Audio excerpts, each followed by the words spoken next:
Kia ora, I'm Sharon Brett-Kelly. Today on The Detail, fresh warnings about our rapidly declining gas supply. Rising gas prices mean some businesses are reassessing their futures and how many people they can afford to employ. It's an industry-killing crisis. So pain isn't necessarily could be in the pipeline, it is in the pipeline, it's already arrived. And it's actually across all kinds of businesses. Hundreds of businesses are imperilled by it, and for one boss, the enormity of the crisis has just hit. It is likely to uproot his company, disrupt hundreds of workers, and could end the flourishing glasshouse industry in the Upper North Island. Really, until we started looking into the depth of this crisis, we had no idea how extensive this is and how far-reaching it is. So when you hear it's going to be short, it's going to have a massive effect on our society unless we can make some changes pretty quick. That's Simon Watson, Managing Director of RNZ Hothouse, the country's second largest tomato grower. He agreed to tell his company's story to The Detail. Others in the same boat said no because they're afraid it might hurt delicate negotiations on their gas contracts. And that if it's not sorted out, businesses will close and jobs will be lost. Good morning, how are you? We're in a huge glasshouse in South Auckland filled with thousands of tomato plants. Workers are picking, packing and tending to the crops. It's a chilly day outside, but in here it's about 23 degrees. But the very lifeblood of this operation is dying. It is the gas supply. The reason that this particular site was chosen was it was quite close to a natural gas gate station. And a gate station is how you tap into the Maui pipeline, which is the main line that runs up from the Taranaki. So we're about 8 kilometres from one of those, and we've got our own line that comes into us. Why natural gas is so important is in the past, if you go back 25 years ago, if you heated, most growers used coal, or in this area anyway, which not as efficient. Obviously quite a dirty thing. So really natural gas, its use in horticulture was pioneered in Holland. 25 years ago when we built it was the best in show in the world. And at the time, you must have thought, well, you're going to have this endless supply of gas. Oh, 100%. So at the time, gas was incredibly cheap. It was probably about a third of what we are currently paying, and obviously a fraction of what we're going to be paying when the price goes up. So there was an abundant amount of gas in New Zealand, and it was very cheap. And we were told it was going to last forever. Were you? Yeah, pretty much, and it was a wonderful thing. In glass houses, we use it for 3 reasons. One is obviously the heat. In the middle of winter, we're trying to maintain a subtropical climate. Secondary use is we're trying to keep a low humidity environment so that our plants can thrive.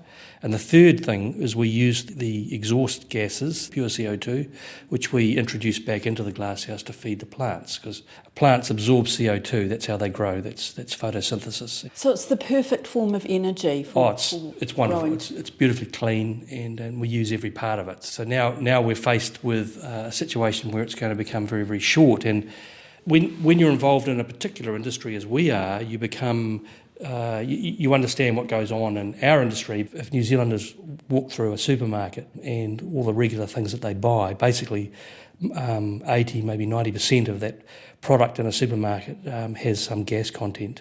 Your meat industry, your dairy industry, your drinks industry, anything with sugar in it, your liquor industry, and the breweries utilise a lot of gas. And then you look to the building industry, the glass industry, the aluminium industry, the timber industry, and then you look beyond that to old people's residential homes, schools, hospitals, local bodies, heating swimming pools. Just go by the boiler room just so you can see the size of it. Okay, the boiler room is where the power where the gas plant. is burned. So 2 big gas boilers. Cylinders, big cylinders. Yeah. That's the backup generator there, the diesel. Yeah. You can look right into it. Oh, I'm looking into one of these big gas cylinders. So I've got the heat against my face, and what I can see is just a big blue flame. And so that's what's going on in there. So that's natural gas burning and creating, heating our water and that we're burning it at the moment to produce CO2 to boost up the plants, feed the plants, and the hot water's being stored for tonight when it gets cold. There's pipes everywhere, big pipes everywhere. Oh, and now we're outside and there are two huge tanks here. Yes, these are our buffer tanks, and our buffer tanks are like giant thermos flasks. So we're burning gas at the moment to get the CO2, and the hot water is being stored in these big giant thermos flasks or buffer tanks. So these are like a battery for us. We're storing that energy, waiting until night time when we need that extra heat, and then we'll draw it out, and so nothing's wasted. So inside these massive tanks is water? Lots and lots of hot water, yeah. So diesel tank out there, that's our emergency backup. Okay. And so everybody needs to have a fallback position, and that's ours. But this fallback position is dirty and costly. Other firms' fallback is coal. And there are warnings that it is the energy source more and more businesses will have to turn to. Here's Employers and Manufacturers Association's Alan McDonald. Some of our members, their current contract expires end of September and they can't secure a new one. So they'll probably have to go to the spot market. One or two of them have even been told to just go to diesel or coal. So that doesn't really help. There's a huge shock to the industry, and what compounds it is some of the bigger, larger users, and I'm talking about the electricity gentailers who use gas as a backup. So it's not their primary source of energy, it is their backup. And you get in the middle of winter and things get short, or if the lakes and the rains haven't come on time, then they're in a position where they're having to fire up their backup generators, and the first place they go to is gas. And what about the price? I mean, so if this started to emerge in around about 2021, how has that affected the price of gas? So the first inkling we got was 3 or 4 years ago, and there was a 4-month period where we couldn't get a contract. Then we had to default to our backup, which was diesel, just to keep our crops alive. It's not ideal, and was extremely expensive, obviously.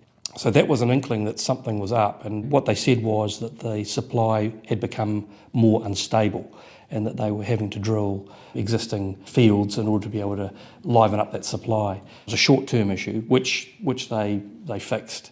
But it was a bit of a heads up as to what was going on. And the issue with our industry and many other industries is that we're set up for gas. So to make a massive change is obviously an enormous capital cost. But in our case, we've got glass houses that are, they've got maybe another 5, maybe 10 years life in them. Are you going to completely retool them, sink a whole lot more money in for another 5 or 10 years? Well, it's unlikely. What's more likely is that some glasshouse operators are going to say, well, I can't afford that anymore. And just to give you an idea of scale, if you were a householder and one of your biggest costs might be rent or whatever it costs you to service your mortgage, and typically in a main centre, that's sort of in the vicinity now of about $1,000 a week. And if I came to you and said, Sharon, you're paying $1,000 a week, as of next week you're going to pay $3,000 a week, you'd probably say to me, well, I can't afford that. Well, now you start to understand our position. Our second biggest cost after people is natural gas. And your cost for that tripled? Well, it hasn't yet, but that's looming. That's what you're facing. As we all roll off the contracts we've had, it's indicating it's going to triple. So the green crates all wind up with foodstuffs, and the black crates all wind up with Woolworths from those stacks. So that's what's going out today. Bear in mind that this is the middle of winter, so it's our quietest time. It's the most difficult time to produce. That's why the prices are high, because there's a genuine shortage across the country. So, but there's all sorts of things. We're big producers of cherry tomatoes, telegraph cucumbers, and ordinary tomatoes as well. So are you able to tell me how many tomatoes go to these two supermarkets on a daily basis? Well, it depends on the time of year. So in the middle of winter, across the two, there might be 1,000 or 1,500 crates a day. In the middle of summer, that might be 6,000 or 7,000 crates a day. I mean, is this energy crisis, is that the thing that's, consuming you at the moment? Yeah, that's the thing that's keeping us awake. Is it the biggest thing that you've had to deal with? Yeah, I think it will be. It's an industry-killing crisis. And it's not just our industry, is it? Hi. So Jason Colbert, he's our head grower. Hi, Jason. How are you? What exactly do you do? Yeah, so basically I'm a coordinator. I coordinate all the people in the business down here. So from my assistant growers to crop scouting to making decisions on how we steer the crop. So it's quite complicated. So, Jace, would we have, about 2.5 million plants when fully planted? It does vary during the year. About 500,000 plants to look after here on 10 hectares. Right, and you've been doing this for 20-something? 32 years. Wow, so how has it changed for you? A high tech. So it's changed from growing in basic structures, growing in the soil, to high tech greenhouses like this. So you're out of soil now, you're in artificial substrates like rock wool, and it's all computer controlled and precise, lots of equipment monitoring what's happening. Yeah. This gas crisis, does that worry you? Yeah, it's worrying everybody. Yeah, it's huge. What people don't realise is that greenhouses need a lot of energy. We are very energy hungry, particularly in the winter. And not only that, probably at least a third of the amount of energy we need is for humidity control in the building. So it's not just about heating, it's also about moving the air around to keep the right environment for the tomatoes. So without that, business is already starting to hurt, especially the smaller growers that are on new gas contracts. We hear that they're having to cut back, and there's always consequences. So. As in? Production and quality. Trying to think about it too much because it's a bit sobering. So Simon and his team have some big decisions. As their two hothouse operations that employ about 250 people come to the end of their lifespan, why would they plough more money into upgrading them here? It's a decision that's been forced on them much sooner than expected because their energy supply looks less and less secure. And when their current fixed-price contract ends soon, they face the threat of their gas bill tripling. The suggested increases are, and I mean, we're not alone, it's going to happen to a large number of businesses. We're looking at it and saying, well, hey, I mean, we don't make that amount of money, the sort of increase that they're talking in a year, and we're having to look real hard at what we're going to do. So do we still burn gas? Do we not? Do we bring in varieties that are more cold tolerant, but they produce a lot less? Do we massively cut back our workforce? We're having to make some pretty hard decisions. Would you normally have a contract for a year that would fix the price that you're paying for gas? So different businesses have different arrangements. So some people don't have a contract at all. They just operate on the spot market, just accept that they pay highs and lows. But 1, 2, 3, 5, 7 year contracts. I've not heard of anything beyond 7, but yeah, it's whatever you negotiate. In our case, generally we're working on 3 years. So what does it mean that businesses won't have a contract beyond September, which is what we're hearing? What it means is that they're either going to have to go onto the spot market, and with that you don't know whether the price is going to be $1 a unit or $50 a unit. You just don't know.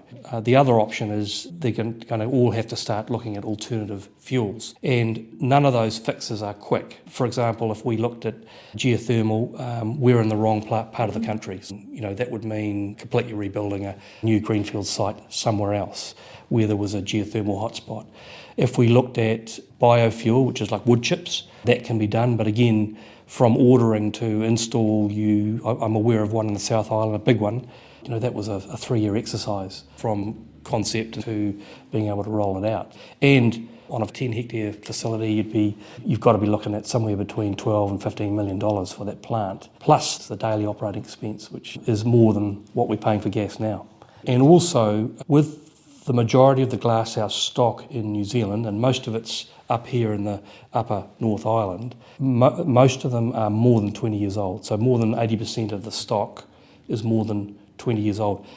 A big chunk of those is over 25 years old. Some are over 30 years. Mm-hmm. So they're all towards the end of their lifespan. So to go and drop another $15 million into that facility, you're not going to do it because you'd never get a payback.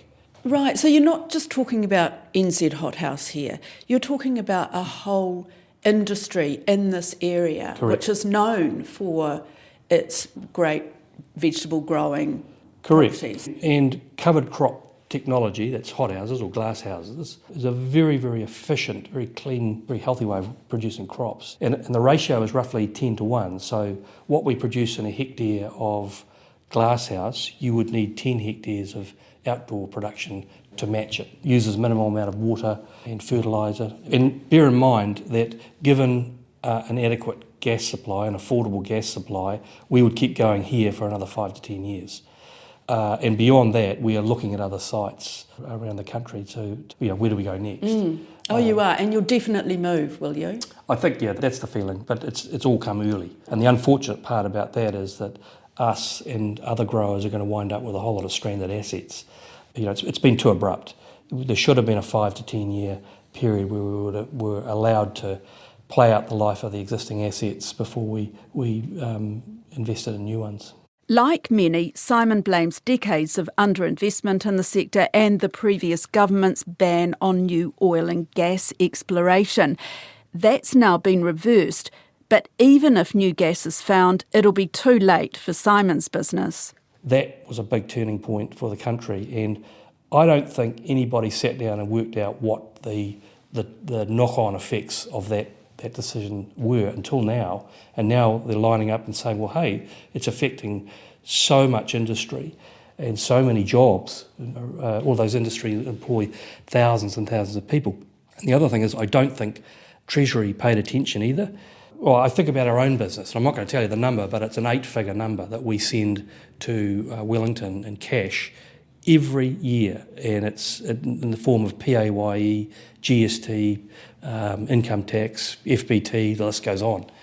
We're only one sort of medium-sized business, but it's an 8-figure sum. And I was in a meeting recently, and there were businesses like Fonterra were there. I mean, their figure will be 9 or 10 digits long, and that's cash going into Wellington. That's what runs the country. It produces roads, schools, pensions. These businesses start drying up, well, that money will start drying up as well. And, as a country, we're going to have a problem. It was at that meeting at a hotel near Auckland Airport a couple of weeks ago that Simon realised just how widespread this problem is. We were invited to the Major Gas Users Forum. So that was a room of, I think there were 170 in the end, businesses represented in that building. Large and small, but a massive amount of GDP, a massive amount of tax that gets remitted to Wellington, and also hundreds of thousands of jobs. It's quite extraordinary. What kind of stories were you hearing at that meeting? Stories that some people won't be able to continue. Some factories, some businesses will shut down, no doubt about it. Within our industry, you'll see a definite drop-off in supply in years to come because people won't be able to afford to heat the same, if at all, and therefore you're going to see a massive drop-off in supply, therefore a massive spike in pricing. What about the argument that gas is not renewable and that everyone has to be moving to forms of energy that are better for the environment in the long term? I think that's an important discussion to have, but people don't really realise just how much gas is burned in the country and what it would require to do that. I mean, people will often say to us, why don't you heat your glass houses with solar panels? We always say, well, okay, what are we going to do when the sun doesn't shine or when it's at night time or in the middle of winter and we've got no sun? I mean, we're sunk. It's not enough and the cost is way too great. They talk about wind power, but the wind is only blowing with enough velocity for half the time, and it's the same deal. I think a large windmill in New Zealand is something like $3 million. And by the way, each windmill uses about 800 litres of transmission oil, and which has to be replaced every year. So all of these things produce energy, but nothing like the volume that we need. And to give you an idea, our 10-hectare site here, we burn the equivalent of about 3,500 three-bedroom homes a year in energy on that site. So give you a little bit of perspective, a town, I don't know, like Te Puke would be about that size. That's how much energy we burn on that site. So you're saying that you've got 5 to 10 years here on this site? Yeah, 3 to 5 on this site now. So 3 to 5. Yeah. But has that been brought forward because of this gas crisis? Potentially, unless we can find an alternative quickly. It's potentially going to end earlier. So maximum 5 years, is that what you're saying? Absolute maximum, yeah. Are you even confident that you're going to have a reliable gas supply that you can afford for the next 5 years? No. So you might be forced to bring it even further forward? Very, very possibly. At the same time, are you exploring alternatives? Definitely, yes we are. What have you explored so far? The top of the list would be, and understand alternatives would be move to a different site and rebuild and start again. But the most likely candidate is geothermal. There's plenty of it. There are known hotspots around the country, and that's a pretty effective way of heating a glasshouse. You don't have the benefit of CO2, one potential negative, but here in New Zealand there is plenty of it. Thermal energy, can you not store that and truck it up here from, say, Taupō? No. You've got to be on site, geothermal energy. Yeah. So good question you ask. You really need to be embedded in where the energy is. They can certainly pipeline it to you, distances of 2 to 10 kilometres. But up here, that would be a massive undertaking, a separate pipeline, and that would not be viable. So now you're kind of in this situation where you just go, what are we going to do next? And you've been forced to look at it much sooner than you thought. Correct. What kind of support are you getting from the government, or any kind of assistance? No, none at all. So, I think that they're starting to wake up now. I hope they're starting to wake up now. Any kind of assistance or incentive to move, say, to Taupō, where there are geothermal fields, to relocate? Other than the likes of ECA are very good with co-funding for feasibility studies. I mean, there's a lot of these talks going on, but in terms of large-scale incentives, there's nothing on the table at the moment. So you're probably going to be out of here within 5 years, by the sounds of it. If not sooner. Almost certainly sooner, yeah. What happens to this place? Well, it'll be repurposed as something else, I'm sure, yeah. But what, are you selling up? Yeah, that's another discussion. So yeah, okay. Yeah. What about the people who work here? I believe you employ about 350 people? About 250 across the two sites. So yeah, we'll be absorbing what we can into our other site until such time as we look for a fresh greenfield sites. The key thing is our high-skilled people. Probably got the best growers in the country, but they've been developed from within. But there's engineers and a lot of people with specific knowledge that we want to take with us. What do you want? What would be the best thing for you now? The best thing would be, in the short term, would be for the government to take some leadership, step in and look to free up some of that gas, go to the really, really big users, and particularly the gentailers, and getting them to use a different source of energy for their backup. They have coal available to them, millions of tonnes of coal here in New Zealand. We need to be able to burn that. So, and it's only the backup, remember, it's not their primary source of energy. So that could happen, tomorrow? You could say to them, these are the rules now. I'm not in government, so I can't answer that. So, I think it'd be a bit of argy-bargy involved, but because it just feels so urgent. It is urgent, yeah. It'll really start to impact in about June next year, and that's when a whole lot more people have rolled off their contracts. It's winter time, people are reaching for the heater or the heat pump, they're drawing a lot of power, and that's when it's really going to bite. That's all for today. The Detail is a newsroom production supported by RNZ and NZ On Air. This episode was engineered by Phil Benge and produced by Gwen McClure. Thanks to Simon Watson. I'm Sharon Brett Kelly. Mā te wā.